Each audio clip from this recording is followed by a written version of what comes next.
జై తెలంగాణ. అందరికీ నమస్కారం. ముఖ్యంగా మా అంగన్వాడీ ఆడబిడ్డలందరికీ నమస్కారం. రాష్ట్ర ప్రభుత్వం ఏదైతే ఒక నిర్ణయం తీసుకొని అంగన్వాడీ సెంటర్ల మీద స్థానికంగా ఉండేటటువంటి రాజకీయ నాయకులు, వాళ్ళ సర్పంచులు కావచ్చు, వార్డు మెంబర్లు కావచ్చు, వాళ్ళ జోక్యం ఉంటుంది అని చెప్పి ప్రకటించడం అనేది చాలా తప్పని చెప్పి నేను మనస్ఫూర్తిగా నమ్ముతా ఉన్నాను.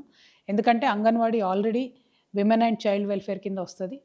ఐసిడిఎస్ అధికారులు కూడా పర్యవేక్షణ నిమిత్తం వస్తూ ఉంటారు. మరి మన ఎంప్లాయీస్ని మనము నమ్మి ఎంప్లాయీ ఫ్రెండ్లీ గవర్నమెంట్గా ఉంటే ప్రజలకు మంచి సేవను ఈ ఉద్యోగులు అందియగలుగుతారు.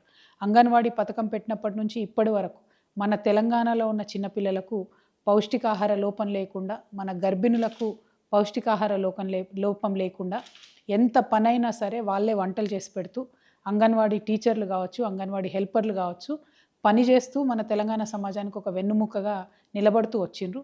అటువంటి అంగన్వాడీ ఆడబిడ్డలను అవమానిస్తూ ఈ ప్రభుత్వం ఏదైతే సర్పంచులు, వార్డు మెంబర్లు వాళ్ళందరి పర్యవేక్షణ ఉంటుందని చెప్తున్నారో దాన్ని నేను తప్పుపడతా ఉన్నాను. ఖచ్చితంగా ప్రభుత్వం ఈ నిర్ణయం వెనక్కి తీసుకోవాలి. ఆల్రెడీ అంగన్వాడీ టీచర్లుగా ఉన్నటువంటి వాళ్ళు ఒక 4 రిజిస్టర్లు, 4 అప్లికేషన్లు మెయింటైన్ చేసే పరిస్థితి ఉన్నది. వాళ్ళకే ఇంకా కొంత హెల్ప్ని ఇవ్వాలి తప్పితే పైనుండి ఇంకా ప్రెషర్ పెంచే విధంగా పనిచేయడం కరెక్ట్ కాదు. రెండవది, అంగన్వాడీ వర్కర్స్, అంగన్వాడీ టీచర్స్ అందరూ కూడా బిఎల్ఓస్గా పనిచేస్తారు, టీచర్స్ ఎస్పెషలీ. మరి వారి మీద రాజకీయ జోక్యం అనేటటువంటిది కరెక్ట్ కాదు.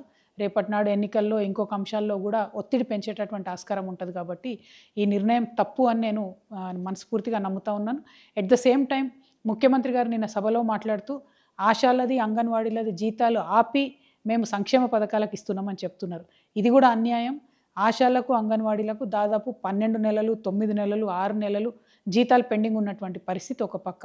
జీతాలు మీ ప్రభుత్వం వచ్చిన తర్వాత పెంచుతాము, కనీస గౌరవ వేతనం ఇస్తామని చెప్పి పెంచకపోవడం ఇంకొక అన్యాయం. 18,000 చేస్తా అని మీరు మేనిఫెస్టోలో పెట్టిండ్రు.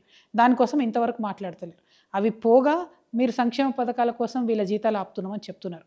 అసలు యాక్చువల్గా చూస్తే ఈ చిరు ఉద్యోగులందరికీ, ఆశాలు కావచ్చు, అంగన్వాడీ కావచ్చు, ఎన్హెచ్ఎం వర్కర్స్ కావచ్చు, ఇంకా అనేక మంది ఈ చిరు ఉద్యోగులు ఎవరైతే కాంట్రాక్టు అవుట్సోర్సింగ్ వ్యవస్థలలో ఉన్నారో వాళ్ళందరికీ ప్రభుత్వ పథకాలు లభించేలాగా, ప్రభుత్వ పథకాలు వర్తించేలాగా చేయాల్సింది పోయి వాళ్ళ జీతాలు కట్ చేసి సంక్షేమ పథకాలు ఇస్తామనడం శుద్ధ అన్యాయం. ఇది తప్పు. మీరు మాట తప్పుతున్నారు. మీరు మేనిఫెస్టోలో ఇచ్చిన విధంగా అంగన్వాడీలకు తక్షణమే జీతం పెంచాలి. సర్పంచ్లు రాజకీయ జోక్యం లేకుండా మరొకసారి జీవోను సవరించాలని డిమాండ్ చేస్తున్నాను. Thank you. జై తెలంగాణ.